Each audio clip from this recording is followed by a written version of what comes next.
Hey Wheelers, I just wanted to do some more comic reviews.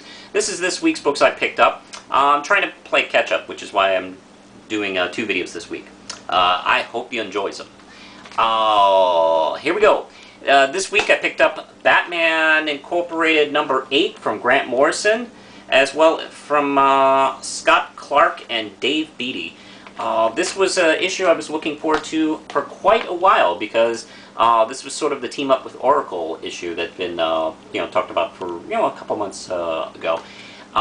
Also, there had been some build-up in Batman: The Return, I think it was, and yeah, I think it was Batman Return, where we saw some kind of diagram that Bruce had in mind for her, and it kind of looked sort of like a Tron-ish kind of Batgirl design or something like that, and it was just dropped in her and our laps, and just left to wonder, well, what's that about? Well, and of course, it was leading up to here. And with the DC reboot coming up very soon, it's been kind of obvious, like, oh no, this is the last Oracle issue. So, wow, okay, this is going to be great, right?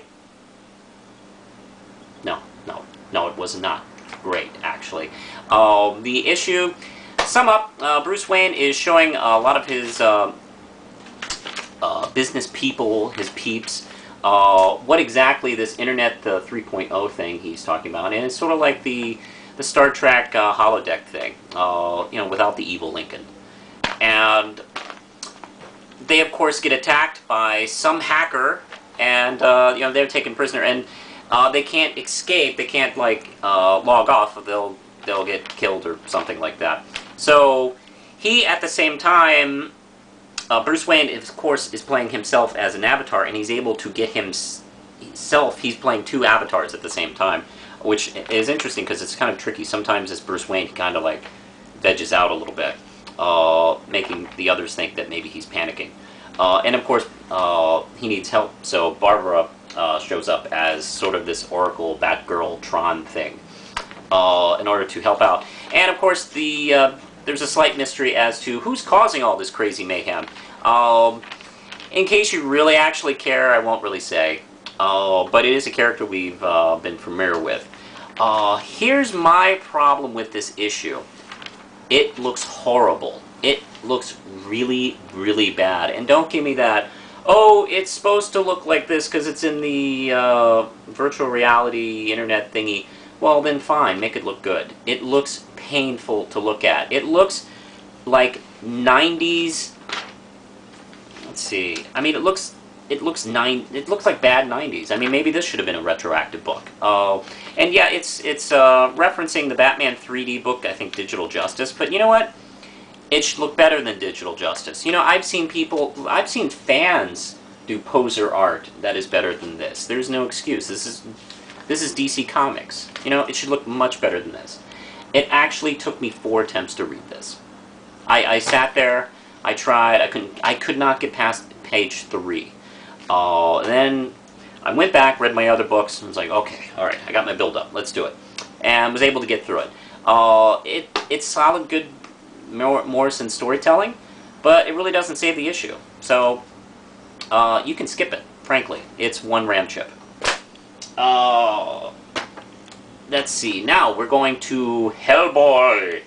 The Fury. This is issue 3 of 3. Is it the end for Hellboy? I don't know. Tune in next time for Hell Channel at the same Hell time. I'm just kidding, of course. We got the big Ragnarok battle with the dragon and the beast. Where I don't really want to talk too much about any plot spoilers, I guess. Of course, we do know that something happens to Hellboy at the end of this. I won't really say what, but the battle with the dragon is spectacular. It goes on for several pages and is just fantastic. You really do get the sense that this is really the world hanging in the balance. And then, of course, we have sort of our ending, which is kind of a cliffhanger in and of itself. I won't give much away, but the next story arc is going to be all by Mike Mignola. If you're digging Hellboy, definitely pick this up. If you're curious about Hellboy, go back and pick up issue 1 of The Fury and read this. It's a really solid, excellent story. 5 ram chips. And American Vampire! This is issue 18. And this is Scott Snyder. And Raphael... Albuquerque. Albuquerque. That does not look like that should say Albuquerque, but it is.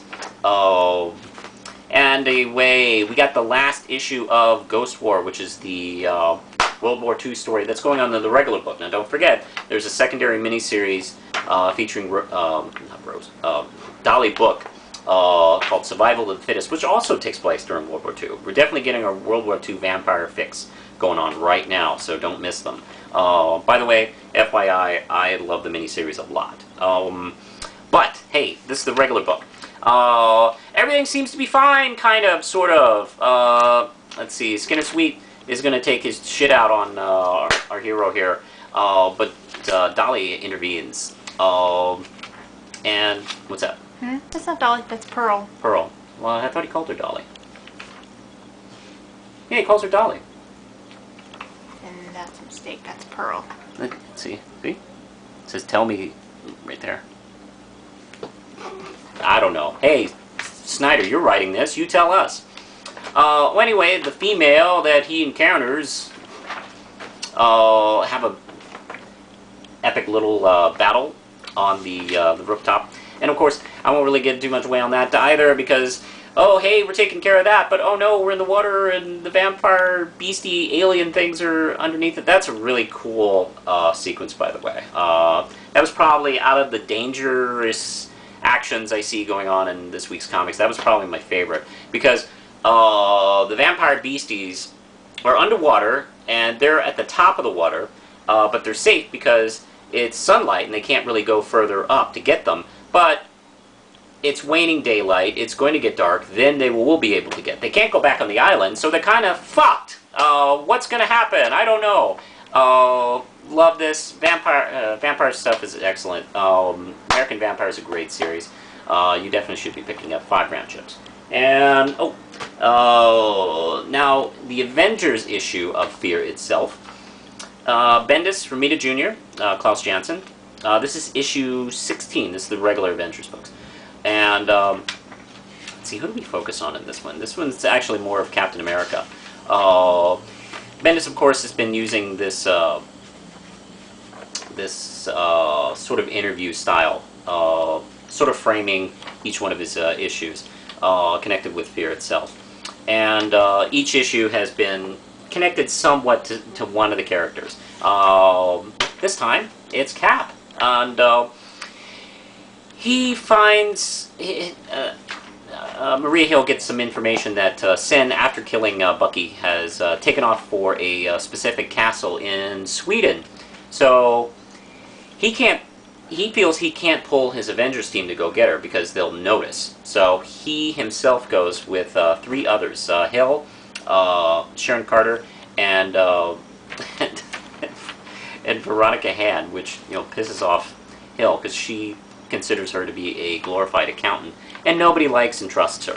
But for some reason, Steve does. And they go into a big battle, but in the words of Admiral Akbar, it's a trap! So, hey, how are we going to get out of this? Not bad, pretty good. It is something if you didn't feel like you had to read, you could probably get away without reading it, but I still thought it was pretty solid. And of course, we got some good John Romita Jr. artwork going on here. I'm going to give it a good, strong 4 round chips. So, I think that's about it for this week. So push the button, Lindsay.